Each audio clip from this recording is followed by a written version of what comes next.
Welcome to another episode of Show and Tell Books. I'm Amber, And I'm Chantel. and today we're talking about Taylor Swift book recommendations.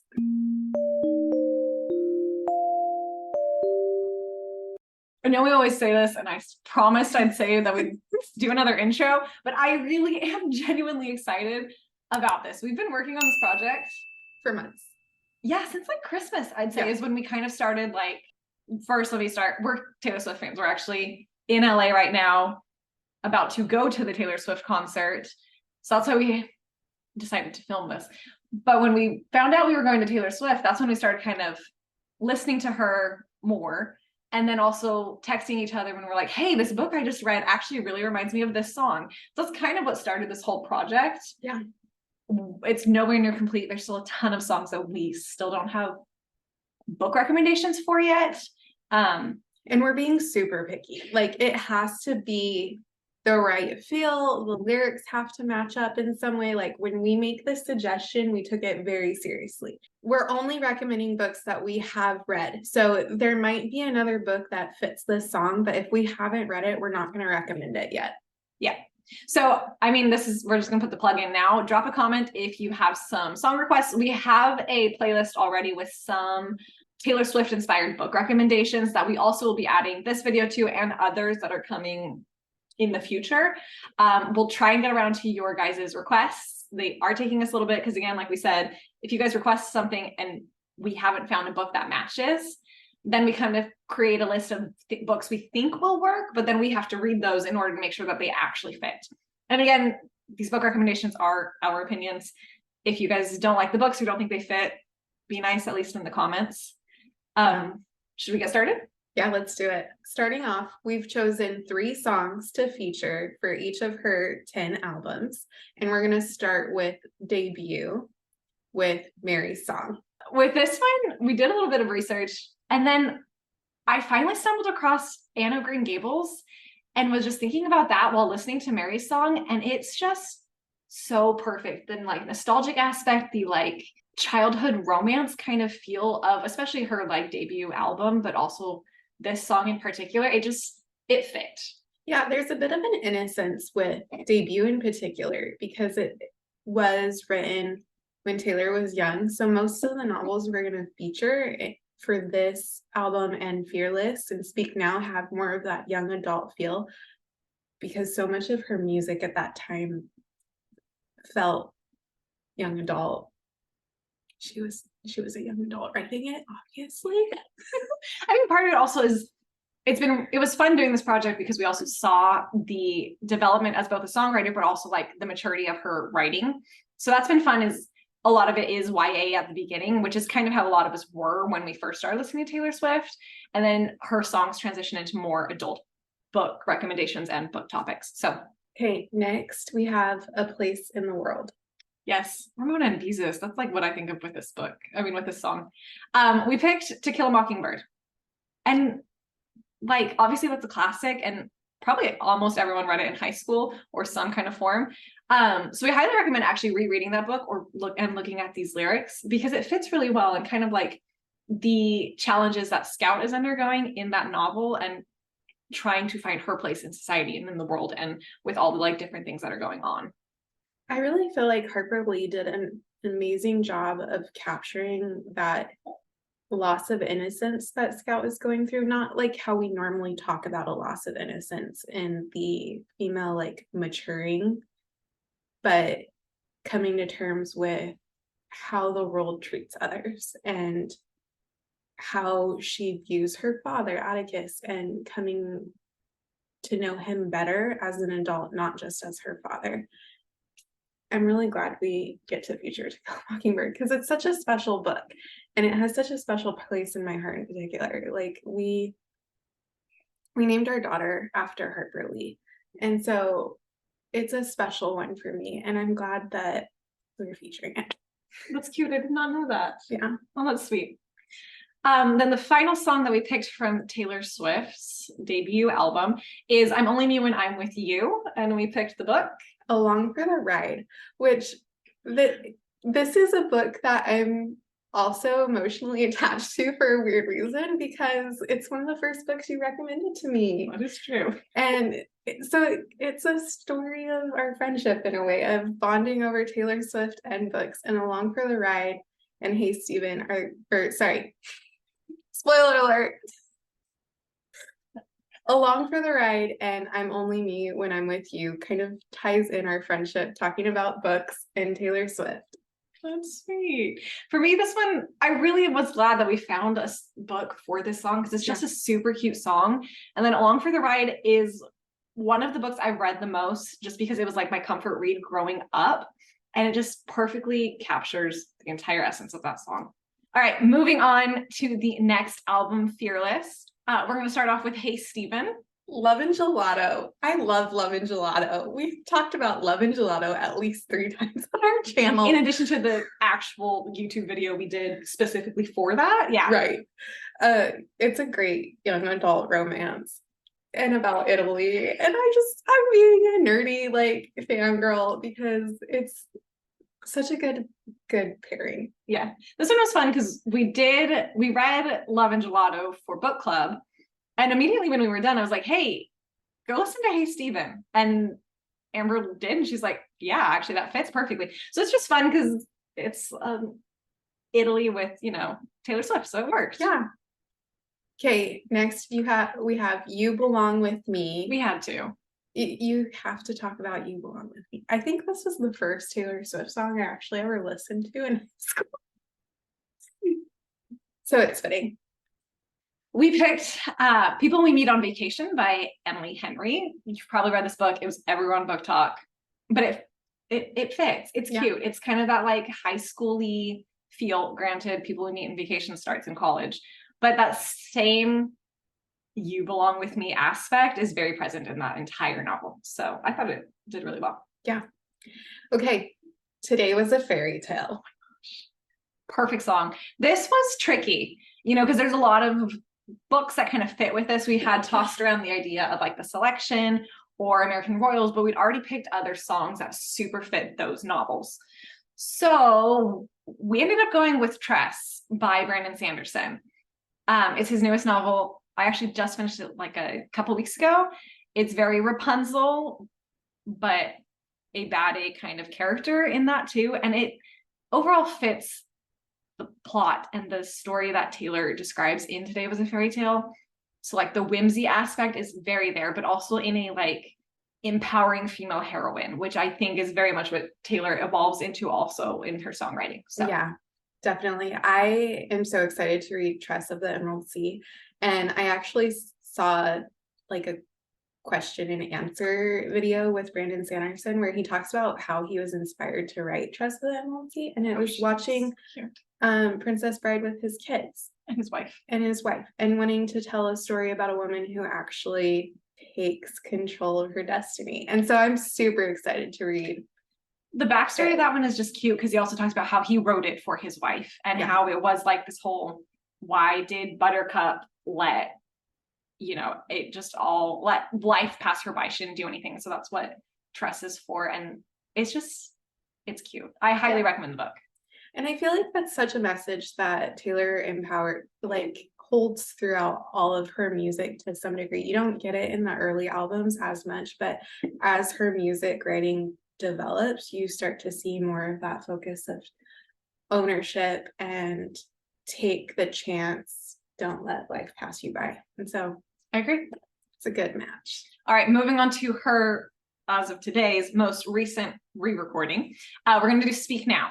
So the first song we picked from this was Sparks Fly.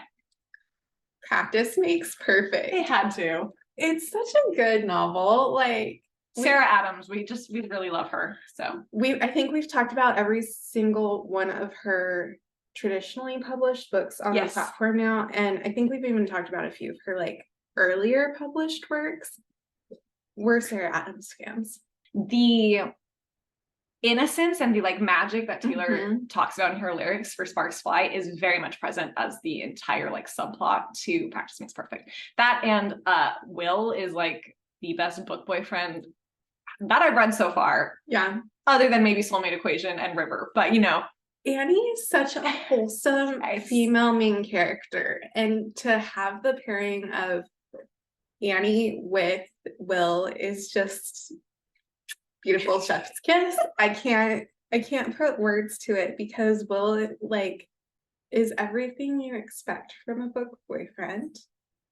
And Ultimate goals. yeah, and Annie is a romance book lover. So of course we relate to her on so many levels. Yeah. The next song, thank you, Amazon Prime, I guess, and Taylor Swift for actually like pairing these two together, but it tells the story really well. So we did Back to December and The Summer I Turned Pretty.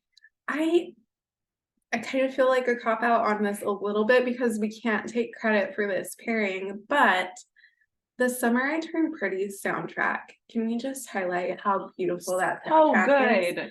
And that we don't actually like the book format of that series. Yeah, that's probably an unpopular confession. I cannot stand the books, actually. But the series, like the TV show, is so good. Yeah. The screen adaptation is better than the book. Absolutely, 100%. You can come for us in the comments. We won't be upset, but I'm standing by that opinion. Can I tell a funny story? Sure. I was delivering my second child and made my husband leave the hospital afterwards to go to the library to pick up my holds that were ready. And the entire Summer I Turned Pretty series was part of that like 17 books that he needed to pick up from the library for me. And you regret those books, but right. The rest of them were probably good. Yeah, the rest of them were fine. I read the books in like, I think a day, and he was like, okay, well, That's when you know you're a true book nerd, when after giving birth, you send your husband to go pick up your books from the library. Yeah. Props. I haven't hit that level yet. I don't know that I'd recommend it. There's probably a line that I crossed there. Next we have Long Live. This is one of those like, it's actually what my shirt is from. One of those classic Taylor songs that I think is a little underrated sometimes. It is my favorite Taylor Swift song. I will comfortably say that. I love the song. So we put a little bit more effort into what the book was. Again, like we said, all the books and the songs, they match. But this one, like, went the extra mile to make sure it matched. So we ended up deciding American Royals, which is a great series. And her next book in the series comes out in the next few months. Like, I think by the time you guys watch this, yeah, it will actually be out. One of the things I love about this series is the multiple point of views. Gosh, yes. She does it so well. There's like 6, which for a lot of readers can be a little overwhelming, but she did such a good job of giving each point of view a distinct voice and telling these stories in a beautiful way. Trust us on this. If you liked the Selection series or kind of that vibe, read this series. It's also one of the few series that I have read where it gets better as you go. So like the second book was actually better than the first, and then it kept getting better to the point where I actually read the 4th book, which came out last year. I read the latest, yeah. I read the book from last year, like a day after it came out. And I was like, oh my gosh, this is incredible. Yeah. I actually think that was one of the first books we talked about when we started getting together. Yeah, because it was one of those that you were like, hey, check this series out. And I was a little skeptical because the premise is, what if after the American Revolution, Washington didn't secede power? Yeah. If he became a king. And so his descendants were the ones who stayed in power as the American leadership. And the world building that takes place, because it's this quasi fantasy, is very well done. Please just read it. If you've read it, put it in the comments how much you love this book, or if you don't love it, maybe don't comment that, but please trust us and read this book. Next we have Red, which I have a developing appreciation for. Red is actually one of those albums that was transitional for me. I know it's transitional in her style too, but I didn't listen to Red until the Taylor's version was released, really. Interesting. We're gonna start off with, This is Taylor's version of Red. We'll put that in there, but we're gonna start off with The Very First Night. my favorite book of the year and possibly my favorite book to recommend. Impressive. Thank you for listening. Such a good book. This is actually one I say listen to the audiobook instead of reading on paper, which is a very rare recommendation coming from me. And we love listening to audiobooks, but I think the performance that Julia Whalen Put delivers into her novel is so fantastic. Well, I think especially one, we did cover this in a previous YouTube video. So if you want to learn more about this book, go check that out. But one thing I loved is she is an audiobook narrator. And so she narrated her own book as well. And I think because of her background, it just adds extra magic to the way the story is told. Yeah. And it was a masterpiece. And it's one of those books that even though a lot of people classify as a romance, I don't actually put in the romance category. And it has romance tropes in it, but they're written in a way that doesn't feel overdone. And I didn't realize that they were necessarily tropes until it was pointed out to me later. I think it's valid. It's not what you would imagine when you pick up a romance book. It's a lot more kind of like lessons in chemistry. Yeah. Feel. Again, we've talked about this in another episode, so we'll link it and please enjoy. Next, we have State of Grace. We went back and forth on a couple. But we ended up picking Divergent. This is the series that the first book is the best, and then I actually didn't end up reading the rest of the series because I had it spoiled for me, one, and two, the first book was the best book. So I pretend the third book doesn't exist. yeah, you just bought it like I know. Not that long ago. I got it from a thrift store. She had to complete the series for the sake of her bookshelf, but yeah. But that one fits really well. I think it's cute. It's funny because I was reading Fourth Wing recently, and I kept thinking about the dynamic of Triss and Ford in comparison to Xaden and Violet, and they're different. There is difference between those characters, but there also is a lot of similarity, and it brought a new appreciation for that romance listening to State of Grace. This is another fun one. Everything has changed. We had to go with When in Rome. Again, Sarah Adams. Sarah Adams wrote such a lovely story of Amelia kind of realizing who she is, independent of her manager and parents, and also like falling in love with a person and a town, and just realizing that like one accidental broken down car in someone's yard literally is going to change her life. So I don't know if we talked about this in the episode that we talked about When in Rome but the entire time I was reading When in Rome, I kept thinking about Taylor Swift. I don't know if it's confirmed, but I think the main character in When in Rome is inspired by Taylor Swift. There are definitely some differences, but you can see that though. You can see the elements of what Taylor Swift embodies in Amelia. 1989 is one of my favorite albums, and I think they had a little bit of a harder time choosing songs, but I felt more pressure to get the song and the book right because you love it so much. I love it so much. This one's tricky because 1989 isn't as much about a person specifically like it was prior to it. Marked a transition phase for Taylor's music also. So it's a lot more like in the moment kind of feel. So because of that, we had to be more careful about what books we were picking. And it was harder. Yeah. We're going to start with You Are in Love. I actually just read the book that kind of matches this really well. And it's Accidentally Amy by Lynn Painter. I'm going through a phase where I'm like reading all of her books. And this book is so cringy. I actually did a Sizzling Sunday video on this where I talk about it. If you want a book that'll make you laugh based off of like how the descriptions are, apple bottom biceps were a thing in this. Read this book. It's cute. It's smutty. It's slightly cringy sometimes, but very much like the You Are in Love vibe that is told in the lyrics. Next, for 1989, we picked Wonderland. And the book that we recommend if you like the song Wonderland is Caraval. Very much that like magical realism, whimsy, circus, wonderland kind of mentality. Caraval totally embodies that. And it's just fun. And like you're falling down a rabbit hole and you've ended up on this magical island. And guess what? The guy that is kind of your tour guide on this, you're starting to have feelings for him. And is it what you think? And it's just a very clever plot. And I mean, the song is really good too. So.